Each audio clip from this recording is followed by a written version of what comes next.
Hello everyone, this is B. Sahil Kumar Patra, studying CA/CMA Foundation in the Commerce Lab. I am going to present a topic that is the theory of demand under the guidance of Manoranjan sir. At first, we know about the demand. What do you mean by demand? Demand means desire for a commodity backed by willingness to pay or capacity to pay. The demand activity is performed by the consumer. Consumer means a person who consumes something.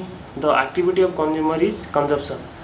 Here consumption refers to the destruction of utility and the utility refers to the satisfaction power of the goods and services. Then the factors influencing the demand. There are many factors, those are influencing the factors of demand, that is price of the goods, price of the related goods. Price of the related goods is the two types. First is substitute goods and another is complementary goods. Then income of the consumer, then climate, population, demonstration effect, etc. Then law of demand. What do you mean by law of demand? When the price of the commodity is less, the quantity demand is increases. When the price of the commodity is high, the quantity demand is decreases. Here the relationship is inverse.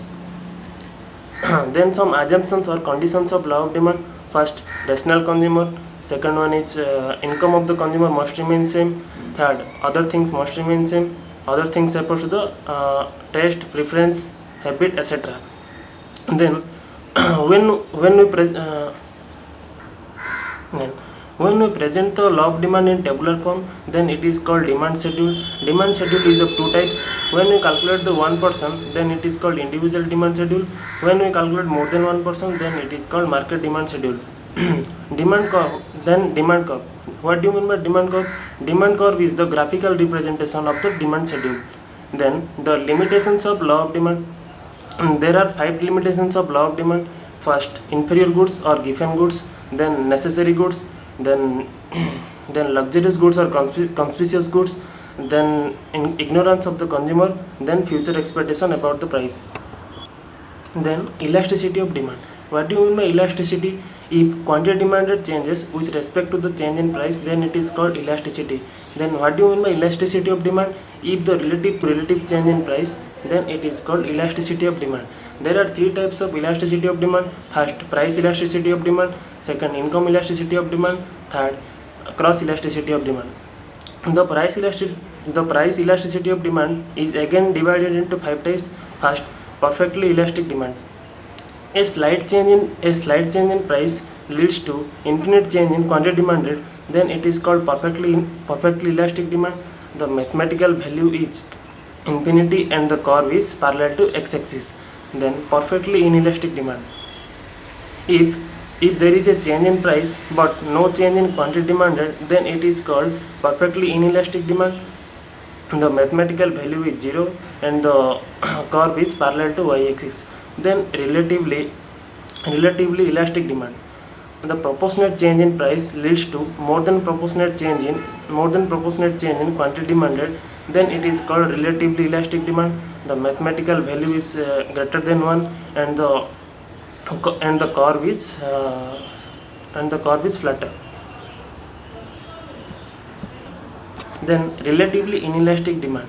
Proportionate change in price leads to less than proportionate change in quantity demanded, then it is called relatively inelastic demand. The mathematical value is less than 1 and the curve is steeper.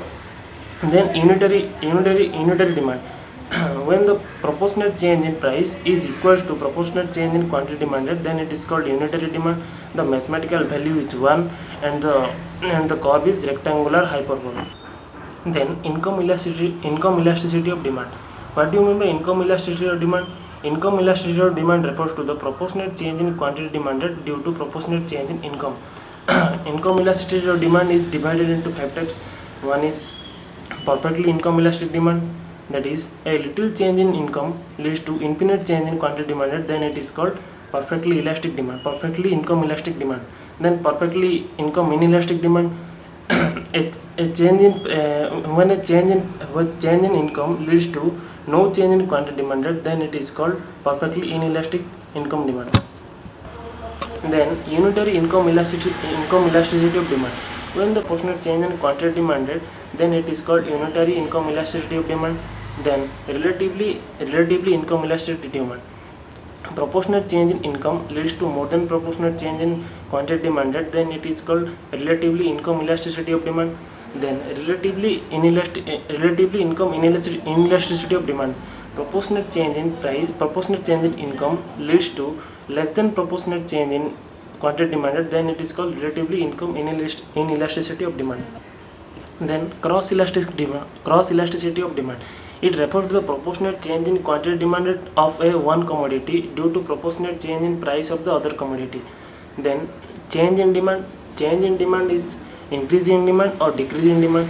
When the demand is when the demand is rises due to change in other factors, then it is called increase in demand. When the demand is falls due to change in other factors, then it is called decrease in demand.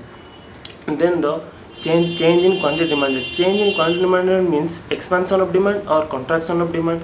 When the demand is changes due to the change in price, then it is called, when the demand is rises due to change in the price, then it is called expansion of demand. When the demand is falls due to change in price, then it is called contraction of demand. Then some measurements of elasticity of demand are: first, percentage method, second one is arc method, third one is point method, and fourth one is total expenditure method. Thank you for watching this.